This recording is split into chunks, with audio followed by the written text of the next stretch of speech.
Bem-vinda ao MamiCast, o podcast que mergulha no apaixonante e enlouquecedor mundo da maternidade. Meu nome é Paola, eu sou mamãe da Lívia e da Martina, e aqui nós vamos explorar os altos e baixos, as alegrias e desafios de ser mãe, além de trazer dicas práticas, histórias inspiradoras e conversas bem francas sobre essa jornada. Vamos compartilhar experiências, conselhos de especialistas e alinhar tudo com a rotina bem louca que a gente vive. Tipo AC/DC, sabe? Antes das crias e depois das crias. Então, junte-se a nós toda semana. Esse é o lugar perfeito para mães e futuras mamães se conectarem, aprenderem e se inspirarem. Sejam muito bem-vindas. Tá pronta? Então, aperta o play e bora lá de MamiCast. E hoje a gente tem com a gente a maravilhosa, a salvadora de amamentações. E olha que salvar uma amamentação é uma coisa muito importante, né, Lud? A Ludmila é enfermeira, ela presta consultoria de amamentação. E para quem é daqui da cidade, dispensa comentários e apresentações, mas como eu sei que o nosso podcast é visto a nível internacional, vou permitir que ela se apresente. Seja bem-vinda, Lud. Muito, muito, muito obrigada por aceitar o nosso convite, viu? Eu tenho certeza que a tua presença aqui vai ser um divisor de águas. Imagina, a honra é toda minha de estar aqui. E quem sou eu, né? Eu sou uma mera enfermeira, especialista em amamentação, consultora internacional em lactação, e tenho muito orgulho hoje de dizer isso, né? Porque sou a única da nossa cidade, mas não sou uma salvadora da amamentação, pelo contrário. Eu estou na jornada, junto com as mães, para tentar trilhar. Porque, na verdade, eu penso que a gente não tem esse poder. Quem dera, né? Se a gente tivesse aquela varinha, plim, plim, e resolvesse, e mais bebês conseguissem receber, né, alimento ouro, padrão ouro. Mas, infelizmente, a gente ainda não tem a varinha, mas a gente está na luta para que mais bebês recebam um bom alimento. Não dá, infelizmente, para salvar todo mundo, né? Para conseguir fazer com que todas as crianças consigam ter alimentação 100% de leite materno. E isso é uma coisa, Lud, que eu vou até começar, acho que a primeira pergunta, a mais importante, acho, do podcast toda, é essa. Quando que a gente deveria começar a estudar sobre amamentação? Porque eu te digo, como mãe de duas, na segunda eu já fui mais esperta, né? Mas na segunda eu achava que eu nem ia precisar de ti, porque eu pensava, já sei, já passei pelo processo. Mas na minha primeira filha, eu estudei sobre o parto, eu estudei sobre a gestação, eu estudei sobre o enxoval, sobre o que era necessário, o que não era necessário. E eu achava que a amamentação era aquela coisa que a gente vê linda na internet, né? Coloca no peito, sugou e está amamentando plenamente. E aí, quando eu trouxe a Lívia para casa, e aí eu não sei se tu te lembra da nossa primeira, foi bem tardia, não foi nada disso que eu imaginava. Então, assim, mais para frente eu vou contando a história toda. Mas eu quero te fazer essa primeira pergunta. Quando que tu acha que seria, assim, o ideal? Estude sobre amamentação. A hora que nasce, antes, depois? Na minha opinião, a gente precisa voltar um pouquinho, né, na nossa cultura, porque a amamentação é muito cultural. Então, vamos lá. As nossas bonecas, elas não têm, né, nada que prove ou que incentive a amamentação. Nossa. Né? Elas têm o quê? Chupetas e mamadeiras. Todas nós. E daí a gente começa numa mãe que vai iniciar a sua amamentação quando ela brincou de boneca. É nítido. Eu pego o bebê e falo para a mãe, como você está amamentando? Ela coloca na posição que ela brincou, né, geralmente com uma boneca e ofertou uma madeira. Então, a gente já começa por aí, precisando tentar mudar um pouco da nossa cultura da amamentação. Mas uma mulher, a partir do momento que ela está gestante, que ela sabe que ela vai ser mãe e está caminhando para o processo de ser mãe, ela precisa aprender sobre a amamentação. Porque a amamentação, boa parte dela está onde? Aqui, na cabeça. Né? O peito e o bebê, ele é parte do processo, mas a amamentação ela está muito mais no psicológico. Então, até na causa de desmame, né? Qual é uma das principais causas de desmame que a gente tem? Percepção de pouco leite. E quando eu falo percepção de pouco leite, eu estou dizendo o quê? Que nem sempre essa mulher tem pouco leite, mas ela acha que ela tem pouco leite. Caramba! Então, quando ela não entende, como que eu sei que o meu bebê está alimentado? São poucas mulheres que contam a quantidade de xixi que o bebê faz na primeira semana de vida. Isso aí é uma regra assim, que nós todos deveríamos falar dia após dia. né? Então, na gestação, a mulher tem que saber disso. Então, eu acho que ali, a partir do momento que a mulher está grávida, ela tem que buscar essa informação. Isso é muito importante. Na gravidez já, né? Isso. Não, e tu já falou um monte de coisa aí que foram me dando insights aqui, já tem muito mais perguntas, minhas já. Não estou nem falando das que a gente tem aqui no Instagram.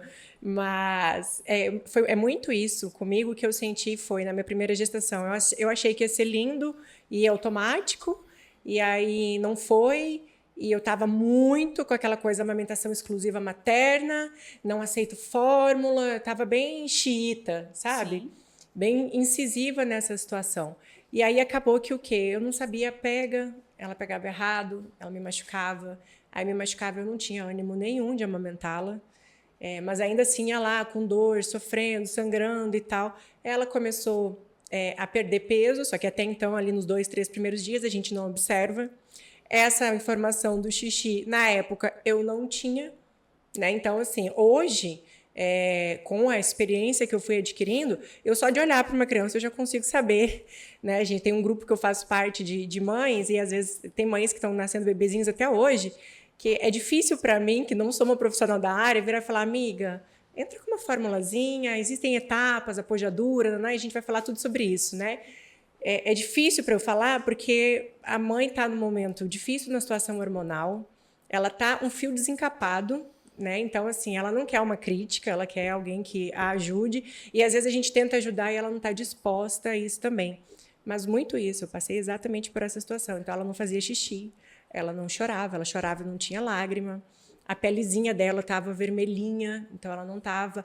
Todos os sinais mostravam de que ela estava em processo de desidratação, né? Então, o que despertou a gente para buscar ajuda, e a primeira ajuda foi levá-la na pediatra, foi que ela teve febre. Nossa. Então, olha que ponto que chegou. Olha o cúmulo da ignorância, né? Por desconhecimento. E não que eu não tivesse leite, porque na minha cabeça meu leite estava escorrendo.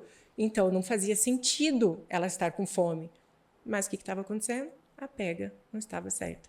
E aí eu lembro que quando eu te chamei, eu acho que eu já tinha entrado com a fórmula, e aí entrou uma culpa gigantesca, porque eu fazia muita questão de amamentar, e eu sentia que meu leite estava diminuindo, e aí eu não queria dar fórmula, eu queria dar o peito, e ela não queria mais o peito, porque a mamadeira era muito mais prática, e virou aquele imbróglio.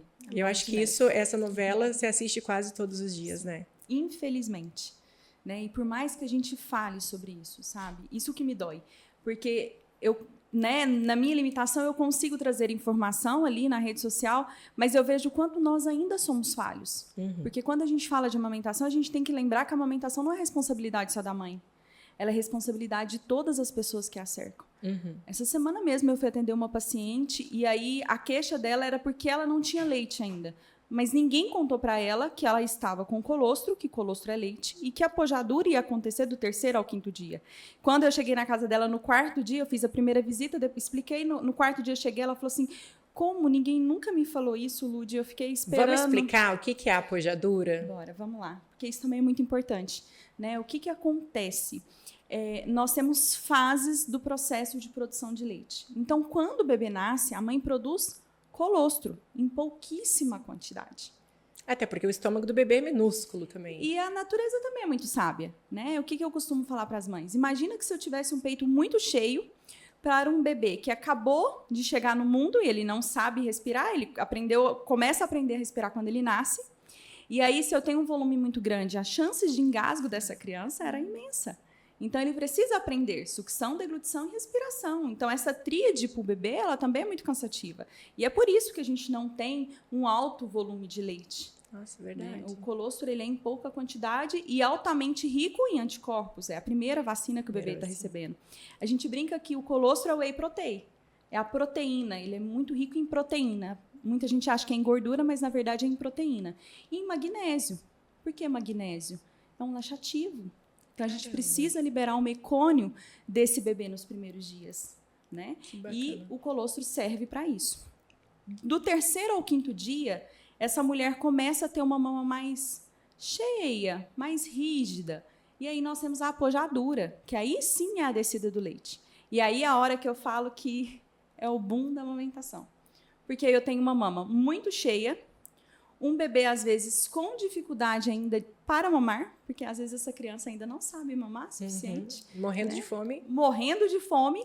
A mama, se tiver muito engurgitada, essa criança não tem como fazer um plug. E aí vai desencadeando, né? Começa as lesões, as dores. Então, a apojadura é uma fase que a gente tem que aprender, que do 3º ao 5º dia nós vamos ter essa descida do leite, essa mama vai ficar mais cheia e o que muito fala por aí é faça compressa quente. E a gente tem que aprender que não se faz compressa quente em mama engurgitada. Porque a gente piora o processo inflamatório. Então, eu tenho que fazer uma compressa gelada. Compressa quente faz vasodilatação e vai aumentar essa produção. Muito bem. Muito bem. Então, eu não faço uma compressa quente. Antigamente tinha, né, a cultura do banho quente, passar o pente. Hoje não. A gente sabe hoje que isso piora um quadro inflamatório de uma mama que está aí edemaciada com a questão da apojadura. E essa apojadura, ela vai passar. Né? E o que acontece também do 3º ao 5º dia, que a gente não pode deixar de falar, é o boom hormonal. Porque é a fase que a mulher está mais sensível e do 3º ao 5º dia, quando desce o leite, mais sensível ela está. Né? Ela fica mais chorosa, preocupada, com medo de não conseguir, cansada, acabou de chegar do hospital. Então, essa apojadura ela precisa ser vista de uma forma muito tranquila, muito respeitosa e com muita responsabilidade. Porque hoje, eu vou te falar a verdade, às vezes eu sinto vergonha. Porque eu participo de alguns grupos, né, de profissionais que trabalham assim, eu fico escutando coisas que eu falo, meu Deus, como dói, né? Porque nós estamos falando com vidas e a gente precisa modificar e aprender e estudar, porque não é possível que as pessoas estão vendendo serviço, vendendo horas trabalhadas no hospital, sem ao menos saber como orientar uma mulher no seu processo de apojadura. Não, e assim, não é nem só no hospital, muitas vezes dentro dos próprios consultórios de pediatra, né? Sim. Então, assim, eu tenho muitos amigos que são pediatras, tenho pediatras que seguem essa mesma linha de raciocínio, porque são estilos, né? Sim. Tem a mãe que quer fazer a unha, o cabelo, a cesárea e quer dar fórmula desde o primeiro dia e tudo bem. E tem a mãe que quer tentar um parto normal, quer fazer uma amamentação exclusiva, quer tentar pelo menos até 6 meses, puder levar 1 ano, 2 anos, 3 anos, 5 anos, 10 anos.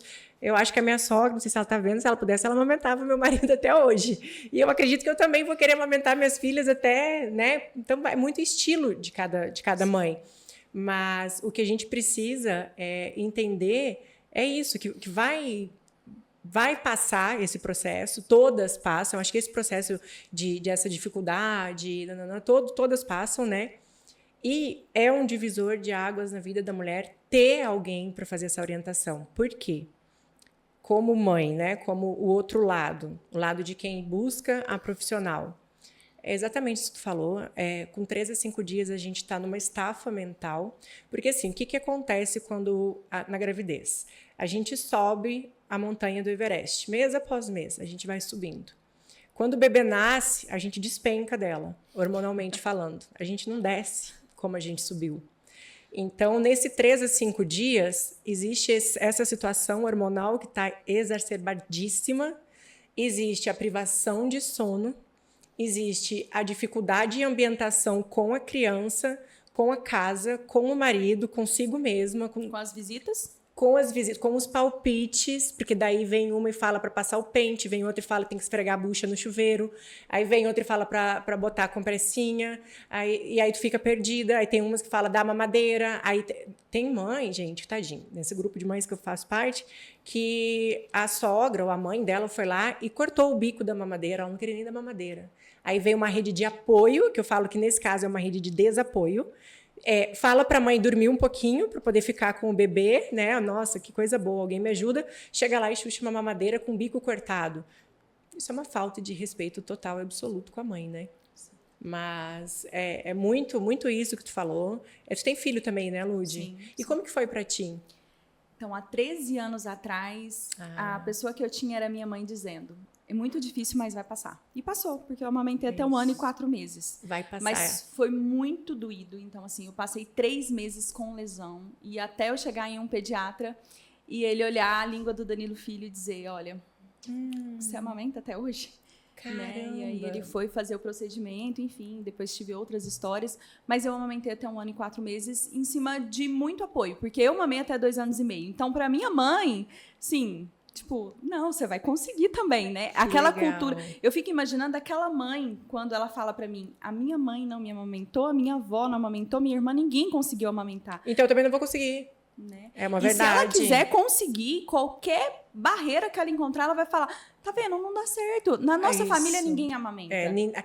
Ou eu sou de família de leiteira, e lá todo mundo amamenta, e aí o negócio pode ser difícil, mas flui, ou esse é outro cenário, de lá em casa ninguém... A mesma coisa o parto. Lá em casa todo mundo foi parto normal, então eu também vou ser normal. Ah, lá todo mundo nasceu de cesárea, Deus me livre de passar essa dor. Sim. E isso é engraçado, porque eu tenho estudado sobre constelações familiares. E é impressionante como existem lealdades familiares que a gente carrega como verdades absolutas. Não é porque a tua mãe não amamentou que tu não vai conseguir amamentar. Não é porque o teu parto foi cesárea que tu não vai conseguir ter um parto normal. E é o que tu falou lá no início do podcast. Tá tudo na cabeça. E aí como que lida com uma cabeça que está completamente também perdida confusa, e desnorteada? E a rede de apoio ali ajudando a ficar mais confusa ainda. Mais confusa ainda. Porque eu já cheguei em casa, por exemplo, que a avó, quando eu começava a explicar, ela falava, Nada disso. Não. E aí a mãe, não, peraí, Lud, não, eu confio no que você tá falando. Você acha que vai dar certo? Olha, tem tudo para dar certo, o caminhar ele é seu. Semana retrasada, veio a Maísa, que é pediatra. E aí me lembrou um negócio que eu falei para ela, que a gente ouve muito das pessoas mais antigas, que, eu fiz assim com os meus e deu tudo certo, sobreviveram. Ok. E era para morrer? Né? Primeiro, não estamos dispostos a criar sobreviventes. Segundo, a frase clássica, esses meninos de hoje em dia é tudo diferente mesmo. Estranho seria se fosse igual. Sim. Né? Uma pessoa que teve filho nos anos 80, ou as avós, vamos lá, nos anos 50, 40, querer que em 2024 o maternar, o gestar, o amamentar seja igual, não é. Os nossos pais, falei isso na semana retrasada, foram uma evolução dos nossos avós. Nós somos uma evolução dos nossos pais e os nossos filhos serão uma evolução nossa. Perfeito. E certamente, quando a minha filha for amamentar, vão ter muitas outras tecnologias e coisas que, para mim, não vão fazer sentido, porque na minha época não tiveram. Mas eu não posso invalidar aquele momento. É o momento dela maternar. É o momento dela amamentar. Então, eu falo muito isso no grupo das mães, quando tem alguma situação que, minha irmã, minha mãe, minha sogra, minha avó, enfim, a rede de apoio, ou amigas, ou enfim. Não adianta bater de frente, né? Apesar de que eu tenho um perfil bem incisivo e às vezes até um pouco agressivo, mas sou aquele ditado, faça o que eu digo, não faça o que eu faço. Mas eu falo, não adianta bater de frente. Às vezes fala assim, deixa eu maternar, é a minha vez. É isso. A gente erra tentando acertar. Ninguém está querendo errar. Ninguém está querendo fazer o filho passar fome. Ninguém está querendo matar o marido de verdade. Mas são momentos, são coisas que estão acontecendo ali. É um turbilhão de emoções. A mãe também está aprendendo a ser mãe, né? Então, assim, é difícil, não é fácil. Eu imagino que tu passa a ver muito isso, né? E eu falo muito sobre isso com as mães, sobre realidade. Né? Porque a minha realidade, ela não cabe na sua casa. Exato. E a sua realidade não cabe na casa do outro. E a gente tem que tomar muito cuidado com isso. Porque hoje é uma comparação muito grande. Então, mas eu amamentei, a outra não, mas eu não amamentei. Não, se eu não amamentei, você também não vai conseguir, fica tranquila. Né? Para mim foi muito sofrido, amamentar para mim foi muito difícil. Tá, mas aí é a sua percepção história. Sobre a amamentação.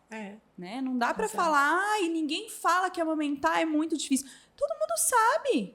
Se você buscar qualquer informação, qualquer profissional, você vai escutar falando sobre isso. Exato. Que existem as dificuldades. Mas não dá para colocar todo mundo dentro do saco e falar, olha, todo mundo vai ter dor, todo mundo vai ter pouco leite, todo mundo não vai ter rede de apoio. Cada família, cada história, cada história. A gente tem que respeitar isso. Né? Eu acho que é bonito isso que você falou. Respeite o maternar do outro. É o meu momento, né? É o meu minha momento vez. de fazer. E eu vou errar, vou aprender, e só vou aprender errando. Então, tipo assim, eu também quero o melhor pro meu filho. Então, me deixa, por favor, né? Maternar. Uma das perguntas que fizeram aqui, sinto dor demais, é normal? Vamos gente lá. já respondeu, né? Tadinha. Isso é legal da gente falar. Eu até tenho uma professora que eu gosto muito, doutora Bianca, ela fala uma coisa que é interessante, né? Quando a gente fala da fase inicial da amamentação, porque agora também tem muito vender, né? Me contrate que você não sentirá dor para amamentar. Eu jamais vou assumir uma responsabilidade dessa, porque não cabe a mim todo o processo. Enquanto eu estou lá, eu vou tentar fazer de tudo para auxiliar essa mulher e mostrar o caminho. Mas eu vou embora, quem vai seguir o caminho é ela. Né? E aí a gente tem que entender um pouquinho da fisiologia dessa mama. Porque nem um peito é igual ao outro. Nem uma boca do bebê é igual ao outro. Exato. O tamanho de boca são diferentes. Como que esse bebê vai acoplar ali? Como que essa fase inicial, esse bebê tem alguma disfunção oral, esse bebê tem algum torcicolo congênito, essa mama tem uma prótese que dificulta um pouco de flexibilidade areolar. Então, são várias coisas que a gente precisa trazer em consideração antes de pensar na dor. Né? O que eu Mas falo... doer demais não é normal. Não. O amamentar, o fluir da amamentação não é dolorido. Fala, a primeira semana pode ter uma adaptação. Então, se ao iniciar a amamentação, os 30 primeiros segundos, você sente aquele... sensível. E o bebê começa a mamar e flui sem dor, tá tudo certo. Então, pode ter uma sensibilidade inicial. E a maioria das mulheres sentem essa sensibilidade. Agora, eu tenho uma lesão, está sangrando o meu mamilo, eu vou morder uma fralda para amamentar. Não precisa, isso. Né? Não tem necessidade. E eu falo muito isso com as mães. Tá sentindo dor? Pausa a amamentação. Por que você não pode pausar 1, 2 dias? Assegura a produção, assegura a forma correta de ofertar esse leite e segue. Exato. Né? Então, é possível e a dor pode existir, sim. Né? É a primeira causa de desmame. Então, É por causa da dor. É a dor. Ela existe, mas assim, ela não é normal. Ela tem que ser investigada, Ela né? tem que ser avaliada. Né? Se aquela dor inicial dos 3, 4 dias adaptou, desceu o leite, está fluindo, segue Vai. tranquilo. E quando a criança pega e solta, pega e solta, pega e solta? Nossa, aí tem várias coisas que a gente tem que pensar. Então, se eu tenho uma criança em uso de chupeta e mamadeira, primeira coisa, eu tenho que descartar aí uma confusão, né, de bico. Segundo, se é os primeiros dias, se esse bebê tem uma língua presa, isso também pode ocorrer, né, uma alteração. Terceiro ao 5º dia, pojadura, mama totalmente engurgitada, mamilo plano, de tanto leite, rígida, o bebê vai escorregar. Então, assim, pode acontecer, mas isso não é normal. Tem alguma coisa que precisa ser avaliado nesse tempo aí. E uma coisa que é importante a gente falar sobre isso do mamilo plano, é que muita mãe, quando vem a pojadura, que dá até uma febrinha nos peitos, né? Ele fica mais quentinho e tal, fica aquela coisa enorme, chega a brilhar quase. E aí a mãe fica super feliz, porque o leite, enfim, desceu. Só que eu costumo falar muito para as minhas amigas que não adianta o peito estar enorme. Uma vez tu me falou o melhor resumo: peito é fábrica, não é estoque. Então, se ela tá muito brilhosa, sabe? Tá muito. Então, tira um pouco, porque isso também vai dificultar. Isso. É como se fosse pegar a parte de trás de um copo e tentar fazer uma sucção. Fica duro, fica reto, ele não consegue puxar. E aí, puxa só o biquinho. E aí começa toda a novela, né? Então, assim, uma das partes mais importantes que eu acho, um dos ensinamentos mais importantes que tu me deu, foi o de Xuxa esse mamilo todo na boca dela. Lembra que eu te falava, mas tudo isso não cabe. Assim, cabe, olha o bocão dela. E aí, ensinando a maneira da pega, a posição da cabecinha, que estava mais assim. Gente, uma flexão de cabeça muda totalmente a amamentação. Sim. Totalmente, é impressionante. A gente pensa que, tipo assim, não, vou segurar igual eu vejo na novela. Às vezes não vai ser a posição padrão da foto linda. Às vezes você vai fazer com o bebê ao contrário. Às vezes você vai conseguir amamentar com o bebê sentado. E você vai encontrar a maneira que vai ser melhor. E uma flexãozinha muda tudo. Então, muito importante falar isso. Quando entra a pojadura, a gente solta fogos de artifício, fica feliz. Mas é onde começa o problema se não souber lidar com essa pojadura, né? E amamentar durante a fase de apojadura, que vai passar com quantos dias, mais ou menos, Lúcia? Geralmente, com 6, 7 dias já dá uma melhora bem significativa. E aí, olha uma pergunta aqui.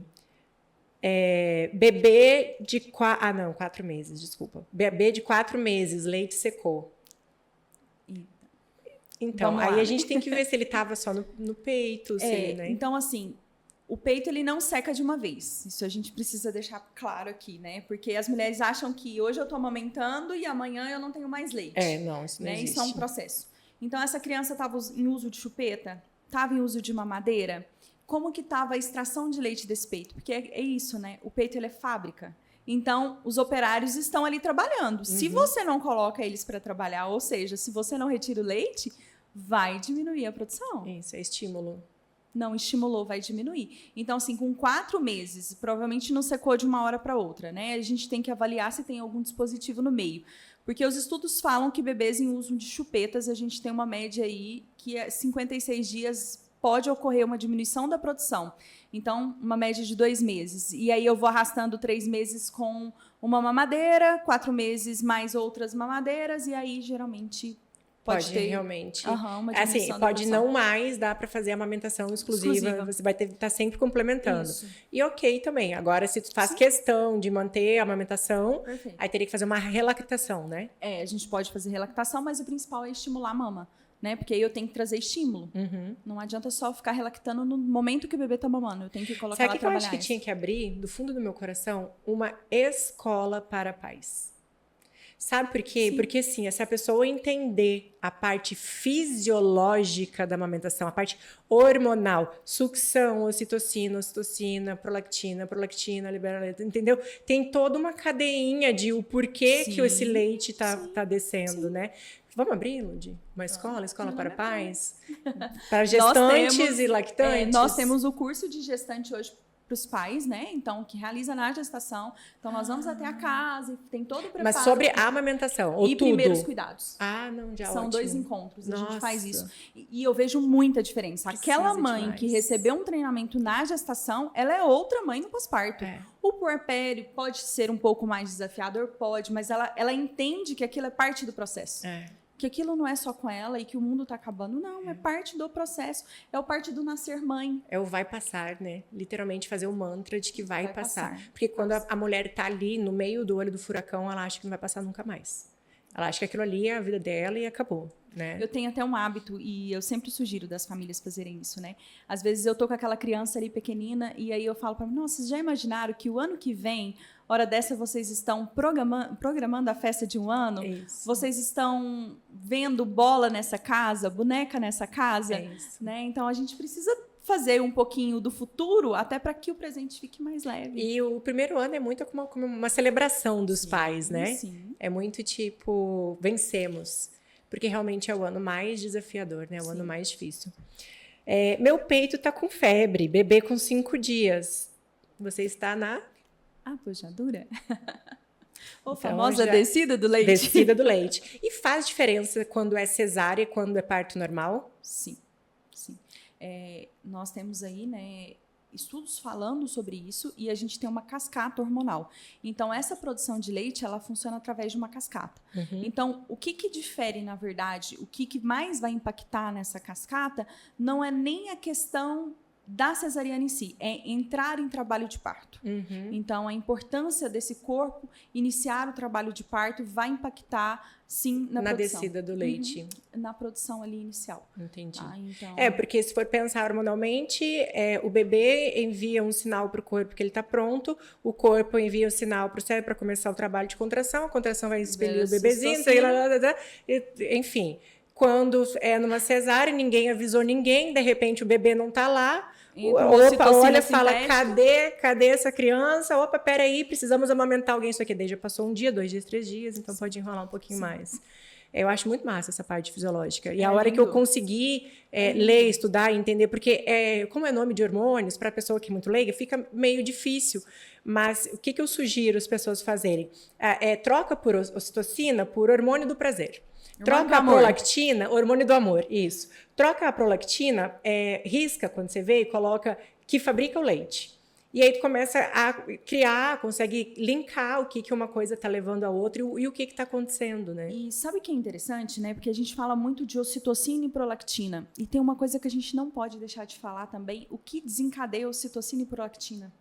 Porque alguns outros hormônios impactam na ocitocina e na prolactina. Então, né, cortisol alterado vai impactar, tireoide alterada vai impactar, né, mulher hipertensa, medicamento pode impactar. Então, tem N fatores e a gente tem que lembrar disso também. Com certeza, né? É realmente uma engrenagem, né? O negócio tem que engrenar e ir rodando, né, para acontecer. Usar ou não usar concha? Essa eu sei também, mas eu vou deixar tu responder. Se fosse uma prova aqui, eu acho que eu ia tirar uns 8 ou 9, viu?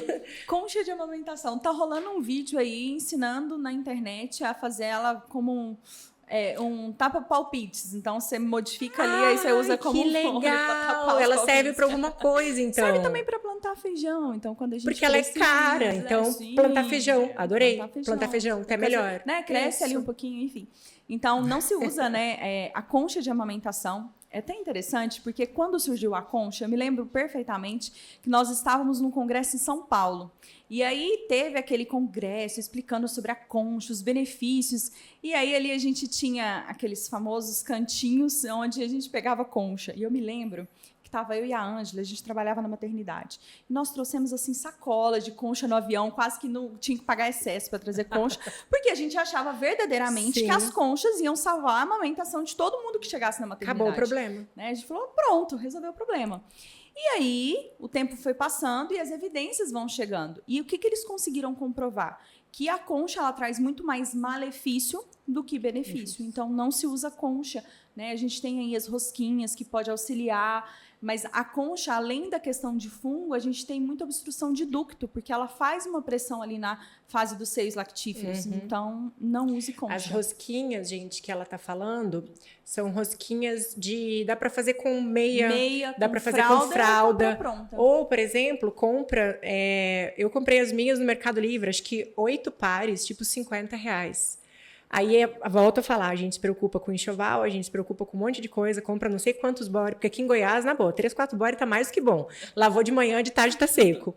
Mas enfim, a gente faz aquele mega enxoval e às vezes esquece de coisas baratinhas que podem salvar a amamentação. Porque a conchinha, até quem estiver vendo, gente, eu tenho acho que um destaque que fala sobre elas. Ela é tipo um donut que a gente acopla no peito e deixa o mamilo para fora, deixa o mamilo respirando, digamos assim. Então, ele não encosta com a roupa e é muito boa, fundamental, né, para esses primeiros dias da amamentação. E é interessante falar sobre isso, porque também a rosquinha, dependendo do caso, ela também não vai ser tão útil, porque se eu tenho uma mulher com hiperlactação, ela não vai gostar da rosquinha. Porque vai molhar a rosquinha e vai ficar fedendo. Olha o quanto isso é individual, né? Caramba. Então, a gente precisa adaptar aí na realidade da mulher, mas pensando em concha, a concha não é a melhor opção no processo de amamentação, então não use. A concha não. A concha não. A rosquinha talvez. Se você adaptar com ela, use porque ela é boa e deixa esse mamilo ali mais arejado. Evita, né? Eu falo assim, se você tá em casa, sozinha, às vezes sua mãe, você consegue deixar uma roupa mais levezinha e esse mamilo tá um pouco mais sensível, deixa aberto. Né? Deixa ali só um botãozinho. Não. Eu andava com os peitos para fora com meu sogro na minha casa. Nasce um bebê, vai embora, dignidade. Tudo bem que meu sogro é ginecologista obstetra, então acostumado, né? Não sei, mas acho que se ele fosse qualquer outra profissão, eu também... Gente, é um momento tão nosso. Eu ainda falei para ele, olha, o senhor vai me desculpar, mas assim, acabou a minha dignidade, o senhor tá na minha casa, eu acabei de ganhar bebê, eu preciso botar esse peito para fora, tá tudo machucado. Então, assim, eu lembro quando foi fazer... Acho que não tem nenhuma pergunta sobre, mas eu vou fazer. O quanto tu acha que o laser é fundamental numa recuperação? Porque para mim, assim, quando tu fez, foi... Eu gosto muito, né? Quando eu fiz o meu primeiro curso de laser, eu falei, nossa, vai dar bom o negócio. Mas a gente tem que lembrar uma coisa, que sem retirar fator causal, o laser não resolve nada. Sim. Né? Chovendo então, molhado. A gente tem evidências do efeito de cicatrização, do efeito de analgesia ali temporária desse laser que ele faz, mas a gente tem que lembrar isso, que não adianta. Por que eu tô falando isso? Porque eu tenho visto uma febre de pacotes de laser, vendo 10 sessões de laser terapia, vendo... Que chato que ficou, né? Não dá para ser um comércio, né? No entanto, que a gente trabalha, o laser hoje, a gente trabalha na amamentação, claro que para fissuras, lesões, enfim, a gente tem uma outra tratativa, mas quando eu falo de lesão mamária, eu tenho que retirar o fator causal, porque não adianta você ficar fazendo laser se o bebê tá mamando incorretamente. Você vai lá, faz o laser, vai lá e machuca. Vai lá, faz o laser, vai lá e machuca. Eu falo que é a mesma analogia do joelho ralado. Ralou o joelho, você faz o laser, ficou ótimo. Aí amanhã você cai e machuca de novo. vai ralar de novo. E assim é o mamilo. Bacana. Então, tipo, pra mim ele foi excelente, maravilhoso, Não, excepcional. quem usa, a gente Por quê? sabe. Porque a gente usou e ao mesmo tempo corrigiu a pega. Sim. Então a gente tirou o fator causal e arrumamos essa parte cicatricial, né? Legal, não tinha... Carinelli AM mandando lindas. Obrigada, você também. Prótese pode atrapalhar... Ó, Sabrina Fetz, peraí. Tá dando erro no meu YouTube. Aqui o áudio tá baixinho. Eu acho que a gente não tá online no YouTube, né? Está gravando, vai subir. Aí a gente vai subir agora. Daqui a pouquinho, depois da live. Tá. Sabrina, o que acontece? Algumas falhas técnicas hoje. No ao vivo. O nosso microfoninho de lapela tá sem bateria. E deu um probleminha aqui na internet e não tá conseguindo transmitir ao vivo pro YouTube. Só que assim, fica aqui. Eu sei que tá ruim o áudio, mas a hora que acabar, eles já vão subir na hora. Tipo, acabou, já sobe pro YouTube, aí tu consegue ver o episódio inteiro. Tá? Então, assim, na gravação vai ficar belezinha. É só porque achei que o problema era aqui. Não, é aqui mesmo, não, Sabrina. O problema é por aqui mesmo. Tivemos algumas falhas técnicas hoje. É porque quando fala de amamentação, senhora... É treta das grandes. Onde que a gente estava mesmo? Sabrina, você fez eu me perder? Acho que na prótese, né? Na prótese, isso. A prótese atrapalha a amamentação? Primeiro, a gente tem que entender a estrutura dessa mama antes da prótese. Né? Porque se eu tiver uma mama com estrutura de hipoplasia mamária, que é muito raro, em média de 3% das mulheres têm hipoplasia, posso ter baixa produção de leite. Então, como era a estrutura dessa mama? Uma mama mais funilada, um mamilo muito diferente, né? Uma mama muito diferente da outra. Então, a gente pode ter aí essa questão de baixa produção de leite. Na amamentação em si, a mulher que tem prótese, geralmente, ela sente a pojadura um pouco mais intensa, né? Então, espaço que é prótese. Imagina que eu tenho ali uma estrutura e aí eu tenho uma pressão com essa prótese. E aí, se eu não faço a drenagem dessa mama, eu posso ter uma baixa produção, porque essa mama entende ali que ela está cheia além da demanda. Então, ela libera ali o fio. A mensagem para o cérebro está muito cheia. Na verdade, está cheia uma proteína, né, que é o fio fator inibidor de lactação, e vai inibir a lactação. No mais, é isso. Eu acho que poderia prejudicar mais, então, seria quando faz aquela cirurgia de redução do mamilo, né? Essa sim, pode cortar ductos e tal. A redução de mama, a gente tem um índice muito maior para dificuldades na amamentação. Então, a gente tem a questão da retirada ali da região areolar, então tem cortes, né, nesses ductos, e quando vai diminuir essa mama, eu também posso ter retirada de tecido glandular. Entendi. Então, pode impactar, sim, na produção. Entendi. Apesar de que eu já tive mãe que amamentou exclusivo, bonitinho, da mesma forma que eu tive mãe com impacto. É muito individual, né? Não tem jeito. Não tem como, não tem receita de bolo. Não. Faça isso e vai chegar em tal resultado. Se tivesse, é bom, né? Nossa, seria demais. Os manuais estariam prontos sendo vendidos. Nossa. E em relação a isso, existe leite fraco? Leite fraco não, mas pouco leite existe. Pouco leite. Mas aquele leite é o ideal para aquele bebê. É o leite ideal para o bebê. É interessante porque, assim, muitas mulheres falam, mas tem leite fraco, sim. Não existe o leite fraco, existe o pouco leite. Eu tenho uma amiga, ela até entrou na live aqui agora. Ludmila, se a senhora estiver online ainda, por favor, me dá um oi. A gente tem um bebê com 2 meses de diferença. Eu tive a Martina em janeiro, ela teve o Levi em março. E aí, ela teve muito leite e tal, super amamentando até hoje, graças a Deus. Mas eu lembro que ela me mandou uma foto do leite dela. E eu fiquei com uma inveja, e não foi branca, não, foi uma inveja preta. Pensa aquele leite bonito, gordo, amarelo. Aí eu olhava o meu leite parece aquele leite de caixinha, branquinho, sabe? Aí eu pensava assim, gente, não é possível. O leite da Ludmila, ele é muito mais bonito que o meu, alimenta muito mais que o meu. E aí eu fui pesquisar sobre isso. E realmente é muito individual, e é o que aquele bebê precisa. Não é Você sabe como que funciona essa sinapse? Que eu sou apaixonada. Não. Como eles descobriram como funciona. Então, o que acontece? Toda vez que o bebê conecta na mama, a saliva do bebê faz com que esse corpo libere neurotransmissores para que essa mãe produza um leite único específico para essa criança. Caramba. Por isso que nem um leite ele vai ser igual ao outro, porque ele é único e específico daquela criança. Caramba! E acredite, se você está grávida hoje e ainda não está entendendo o que eu estou falando, você vai olhar um leite e vai achar um leite bonito. Não vai? Eu acho todos lindos. Não, e aí ela falava que ela tava jogando fora o leite dela, porque tinha muito e tal. E eu, não joga fora, congela.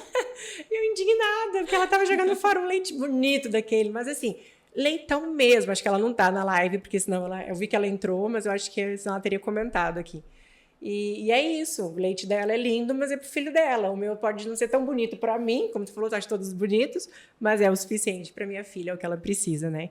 Então, não existe leite fraco, existe pouco leite, mas o leite não é fraco. Esse aqui a gente já respondeu, meu peito tá com febre, bebê de 5 dias, acho que até já li, né? Deixa eu arriscar aqui. A gente tá falando da pojadura. A minha filha fica mais de hora no peito, é normal?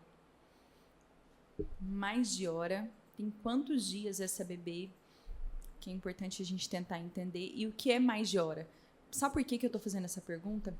Porque é tão engraçado que a mãe, quando ela tá em amamentação, às vezes ela perde um pouco da percepção do tempo. Uhum. E quando a mãe fala pra mim, eu fico mais de hora com o bebê no peito, eu falo, vamos cronometrar a próxima mamada, só pra eu ter uma noção? Mais de hora quanto? Lud, deu 40 minutos. Então, é uma média que o bebê tá fazendo. Então, assim, agora se eu tenho um bebê que fica 1h30 no peito, esse bebê não tá mamando. O bebê não mama mais de 1 hora. Ele não tem capacidade gástrica para aguentar isso. Então, esse bebê, ele tá fazendo muito mais sucção não nutritiva do que nutritiva. E isso precisa ser avaliado, porque isso não está certo dentro de um padrão de amamentação. Né? Agora, pode acontecer... Que é o que o pessoal fala de chupetar o peito, né? Isso, a gente fala muito... chupetar o peito, e aí entra aquela questão, então, da chupeta, né? E aí a gente fala, mas a chupeta, ela... Uma confusão. Enfim, entra no posto muito... Calma, senão a internet do celular cai também. Nossa, já entrei numa treta tão grande por causa disso. Porque eu sou, assim, não só pela maternidade, pela amamentação, mas eu também sou dentista. Sim, então, sim. assim... Tenho colegas dentistas que dão uma chupeta. Nós não vamos... Assunto é a amamentação. Bora, não vamos volta. entrar na treta chupeta. Mas é uma treta muito grande, né? E tá tudo bem, você deu a chupeta, tá tudo certo, tudo tranquilo. O que não pode é a mulher ofertar a chupeta sem saber os riscos que isso pode ocasionar. Exato. Isso não é permissível. Exato. Né? A gente precisa que as pessoas aprendam e entendam sobre o processo. Mas cada um faz aquilo que quer com o seu filho. A partir do momento que você tem o conhecimento. Eu dei chupeta e nada aconteceu. Que lindo, que ótimo. Né? Então, uma bebê que está vindo, uma criança mamando, horas no peito, toda mamada precisa ser avaliada, porque tem alguma coisa errada aí. Esse bebê não está mamando o suficiente. Porque se tivesse... Ela não tem como ela ficar, não tem nem força, né? Os musculozinhos da face nem conseguem fazer sucção por 1 hora. Uma sucção nutritiva, no caso, né? Não consegue. Não livre demanda ou 3 em 3 horas? Mais uma treta. Nossa, eu tô te mandando só coisa boa, Ludmila. Olha, depois você me passa teu Pix, porque isso foi uma consultoria, tá? E só pelas tretas você merece hoje mais do que 5 consultas. Vamos lá. De 3 em 3 horas. O que eu falo e o que eu oriento para todas as mães para ficar leve o processo? Então, bebê nasceu, até primeira consulta com o pediatra, essa criança não deverá dormir mais do que 3 horas. Por quê? Porque eu estou ensinando um bebê a mamar e estou, em consequência, estimulando uma mama. Então, a cada 3 horas eu estimulo essa criança. Lud, chegou no pediatra, tá ganhando peso, tá indo bem? Beleza, livre demanda. Agora, se eu tenho um bebê que não está ganhando peso, pelo menos diário, até recuperar esse peso, a gente vai estimular a cada 3 horas. Bacana, porque isso casa totalmente com o que a Maísa falou aqui pra gente. Ótimo. Então, teve uma pergunta, ela falou, acorda o bebê para mamar? Ela falou, olha, nos primeiros dias é importante não deixar a criança mais do que 3 ou 4 horas sem mamar, até pelo risco de hipoglicemia. Né? O bebê, o recém-nascido, se deixar, ele vai ficar aí até às vezes 18 horas, né, dormindo. Então, é importante, sim, acordar o bebê para mamar, principalmente nos 2, 3 primeiros dias.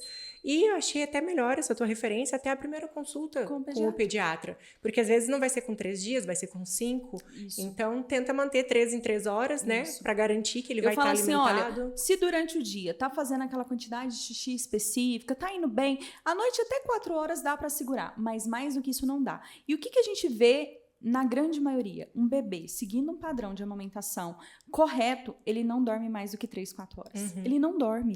Ele acorda nesse intervalo para mamar.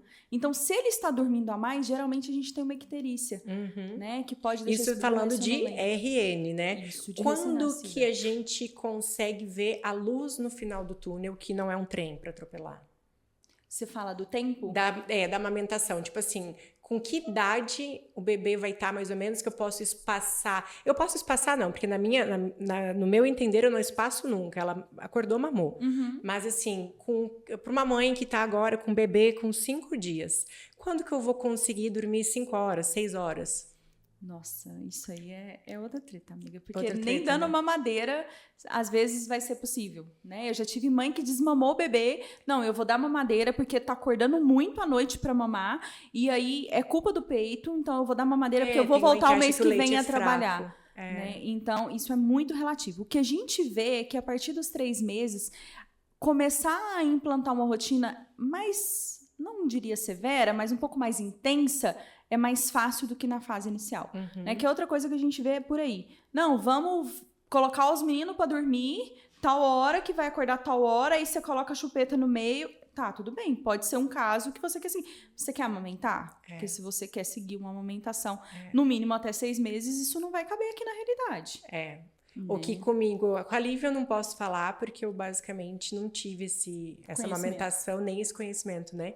Mas da Martina, eu fui ele até uns 2 ou 3 meses, o peito avisa.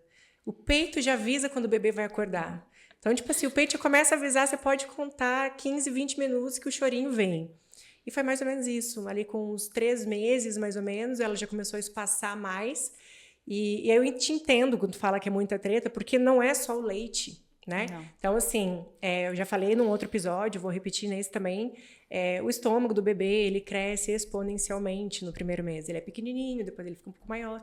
E aí lá, com 2, 3 meses, ele já tem um estômago grande o suficiente para se manter dormindo à noite, por exemplo, para fazer esse esvaziamento estomacal um pouco mais, com um pouco mais de tempo. Só que aí o sono do bebê não é só barriga cheia. Sim. Tem muitas outras coisas que influenciam. Mas hoje a gente está falando só de amamentação.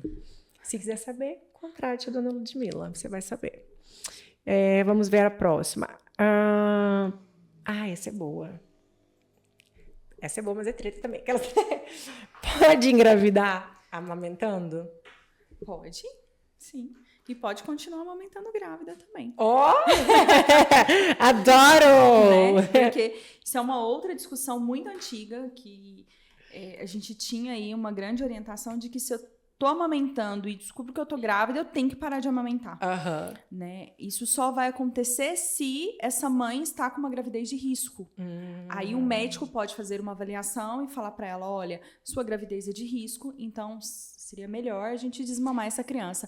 Mas uma gestação tranquila, a mãe pode amamentar em tandem. Mas não tranquila. tem um lance que a prolactina alta... Na verdade, sim.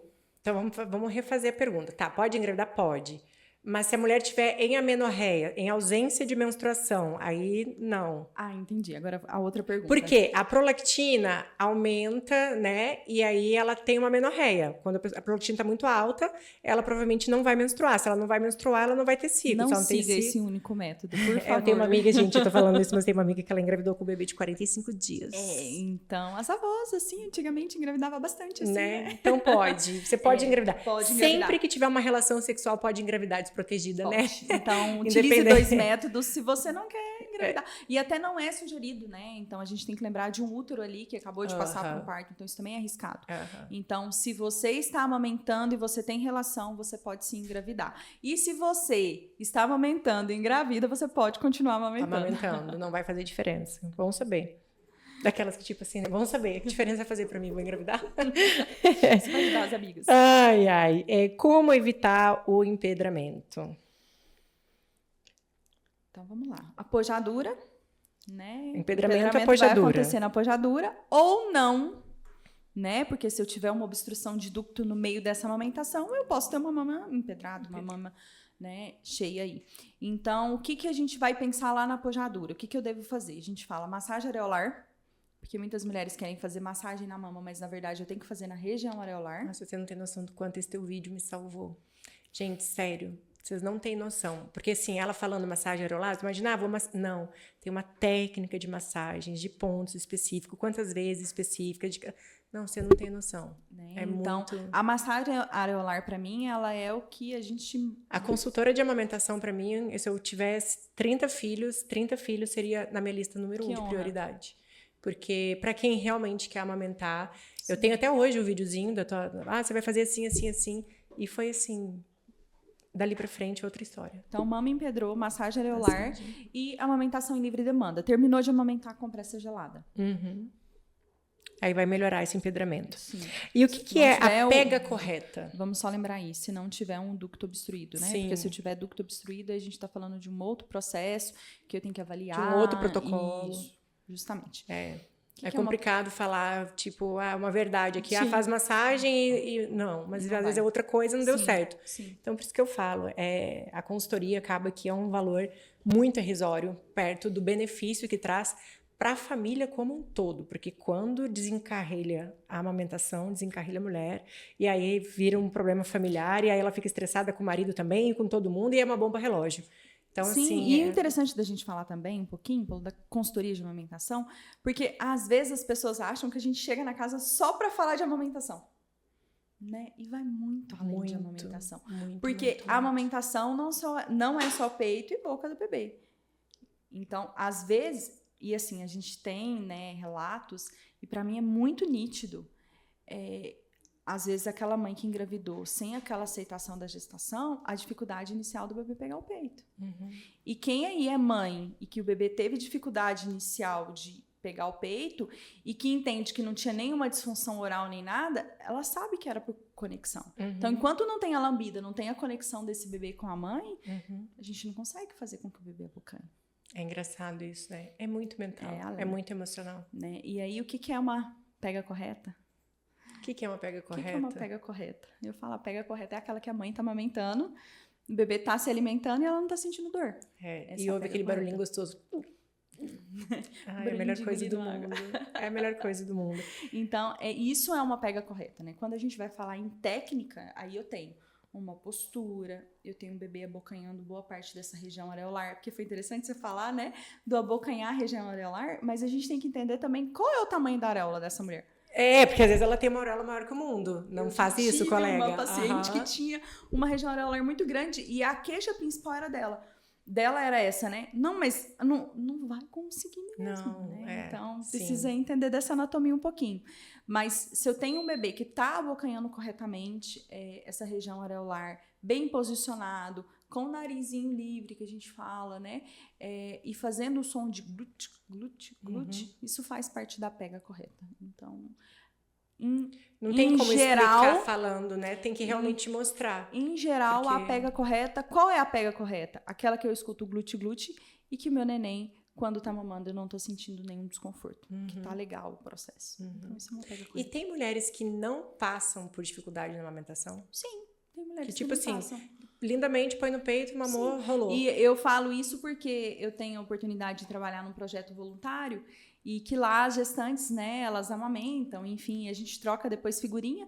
E tem mãe que participou do curso de gestante que amamenta e que tem hora que eu encontro, tô amamentando, eu falo, nossa, mas você tá amamentando? Como assim? Super de boa, fluiu. Fluiu e seguiu o processo, então é possível sim. E o que eu vejo é que as mulheres que buscam informação na gestação, elas têm muito mais chances de seguir esse processo mais leve e dar muito mais certo do que aquela que nunca ouviu nada sobre amamentação. Eu na minha primeira gestação não procurei sobre amamentação, procurei sobre outras coisas. Na segunda eu imaginei que eu já sabia o suficiente, que eu não precisaria, mas no primeiro sinal de tipo, opa, isso aqui não tá legal, acho que a Martina tinha 2 dias, 3 dias, eu te chamei lá, né? Eu falei, não, vem, porque eu preciso fazer acontecer dessa vez. E aí fluiu, foi lindo. Gente, quem tá no Instagram, alguma perguntinha? Tô vendo os coraçõezinhos subir, nós também amamos vocês. Alguma pergunta em relação à amamentação? A gente tá quase finalizando aqui. Vamos ver, Livre demandou 3 horas, já foi. A amamentação faz cair o cabelo? Falta essa última. A amamentação faz cair o cabelo? Na verdade, a gente fala de uma questão hormonal, né? Então, na gestação, a gente tem uma elevação hormonal E aí, no pós-parto, a gente tem uma baixa. Isso não está tão relacionado à amamentação em si. Então, se a mulher tiver com alguma deficiência de vitamina, enfim, isso pode acontecer. Então, não tem a ver com a amamentação. Não a amamentação especificamente. É com essa bomba relógio hormonal que a gente vive mesmo. É o Everest que eu falei, né? 9 meses subindo, num dia descendo. Sim, desce escorregando. É o esquibunda no Everest que a gente faz, na verdade. Ai, Lud, muito, muito legal te receber aqui. Sério, assim... volto a te falar, já te falei 1000 vezes, já falei aqui, mas eu vou repetir de novo. Você foi um divisor de águas na minha amamentação lá em casa. Que honra. E todos os grupos que eu faço parte, quando eu falei que era tu que viria, as mulheres, nossa, amo ela, amo. E pais comentando no meu direct, a Ludmilla foi extremamente importante aqui em casa. E eu imagino que tu sabe a diferença que faz esse teu trabalho na vida da família. Não é nem só questão de alimentação. É acalento, é aquela voz do eu te entendo, é o vai passar, que muitas vezes a mulher não ouve de uma rede de apoio. Muitas mulheres têm uma rede de apoio que trabalham às vezes mais como desapoio, mas tudo bem, é dela, é o momento dela, ela precisa viver isso também, cada uma, né, vive a sua situação. E assim, te desejar todo o sucesso do mundo e dizer que, meu Deus, o teu trabalho, volto a falar, se eu ficasse grávida 1000 vezes, ter a tua consultoria seria o item 1 do meu enxoval. Eu posso não ter dinheiro para todo o resto, mas para isso eu teria, porque eu sempre fiz muita questão de amamentar. Então, muito, muito, muito obrigada pela tua presença. Eu não trouxe o fone de ouvido. Gente, eu tô muito esquecida hoje. Eu não sei se tu viu como é que a gente estava encerrando. Não. Ai, gente, você vai ter que voltar aqui. A gente volta em agosto. Tamo aí, agosto dourado, mês da amamentação. Agosto dourado, então já tá fechado. Você volta em agosto pra gente Combinado, fazer essa finalização. Vamos. Porque a finalização a gente põe um fone de ouvido com uma música bem alta e eu fico fazendo umas perguntas engraçadinhas aqui pra ti e tu responde só sim ou não. Não vou conseguir ter esse encerramento, gente. Ai, não, hoje eu vou te falar, não trouxe o tripé, não teve internet. Eu entendo, falar de amamentação é isso. Nossa Senhora. Se não for assim, não é falar de amamentação, entendeu? Prices, não, próxima vez eu vou botar até as tetas pra fora. Você vai até trazer alguém pra mamar aqui, né? Vou trazer a Martina, vou ficar aqui amamentando com a Martina no colo, pronto. Em homenagem ao Agosto Dourado. Exato, ótimo. Vamos trazer mais mães, nós vamos organizar isso aí mesmo, eu quero fazer. Vamos. Mas, então, muito obrigada, vou fazer a finalização aqui e espero realmente te ter aqui outras vezes. Eu tenho certeza que todo esse conhecimento que tu dividiu com a gente aqui hoje, que provavelmente são dúvidas que tu enfrenta no dia a dia, que tu tem no dia a dia. Certamente muitas mães estão nos vendo agora e isso traz um acalento, isso tira uma dúvida, o que pra gente às vezes, o que pra ti às vezes é uma situação corriqueira, cotidiana, pode estar salvando uma amamentação lá do outro lado. Uma mãe que às vezes poderia estar desistindo, falou, não, eu vou tentar. Né? E a gente sabe o quanto esse tentar é um divisor de águas na vida da criança. Eu costumo falar muito para as minhas amigas quando está muito sofrido, quando alguma coisa está muito pesada. Fala assim, imagina o teu filho com 30 anos. Não vai fazer diferença se ele nasceu de parto normal ou cesárea. Não vai fazer diferença se ele mamou no peito ou se ele mamou na fórmula. Então, assim, não pira. Leva até onde tu consegue levar. E tudo bem, tem mães que desistem porque não gostam, porque não querem, porque tudo bem. Ninguém está aqui para militar. Mas se a mulher persistir um pouco, porque o início pode ser difícil mesmo, e falar, eu vou amamentar, pode ter certeza que ali, logo ali na frente, não é muito lá na frente, ali 1 mês, 2 meses, isso que parece ser um pesadelo, vira um momento tão gostoso, tão único. E volta a falar, se tu não conseguiu, tudo bem. Se tu não quis, tudo bem. Mas se tu tá ouvindo a gente aqui agora e tá naquela fase, tá no meio desse olho do furacão, calma, respira, procura ajuda. Se tu quiser, vai dar certo. Vai dar certo. É um pouquinho de esforço, né, Lud, que a gente precisa ter. E, claro, todas as outras coisas que precisam acontecer para... Não é uma matemática A mais A, né? Enfim... Eu agradeço também muito o convite. Todas as vezes que alguém me chama para falar sobre amamentação, eu penso, nossa, eu vou. Aí eu penso, o será que eu vou falar alguma coisa que pode impactar e ajudar algum bebê a receber leite humano? Então eu vou. Com certeza. Né? E eu repenso, então eu agradeço muito. E poucas pessoas querem falar de amamentação, sabia? Nossa. Porque a amamentação não é rentável. Né? Quando a gente fala em questão da parte de indústria, né, do que gera realmente, a gente está falando de muito pouco. Por isso que eu volto a falar, eu acho que até nem terminei meu raciocínio aquele lá do início. Não é só dentro do ambiente hospitalar. Às vezes, muitas vezes, dentro dos consultórios de pediatras. Muitos pediatras Grupos de não mães estimulam a amamentação. Porque tá vendo que a mãe está sofrendo, está acolhendo a mãe também. Mas porque a indústria farmacêutica... Eu falo muito que o parto, o parir, né, e o amamentar é uma briga contra uma mega indústria, né? Porque é muito mais rentável oferecer uma fórmula para às vezes até para aquele pediatra, né? Não querendo ser polêmica, mas já sendo. Mas a gente sabe que existe muito isso. A gente tem uma NBCAL para isso, né? Justamente Exato. porque a gente sabe que existe. Exato. Então, assim, com certeza o que tu falou aqui vai ter impactado mães. E como vai ficar gravado no canal no YouTube, vai impactar muitas outras. Então, vou te esperar aqui em agosto. Vou finalizar aqui. Gente, obrigada por nos acompanhar nesse episódio do MamiCast. Eu espero que você esteja saindo daqui inspirada e, mais do que tudo, informada. Lembre-se de que você não está sozinha nessa jornada.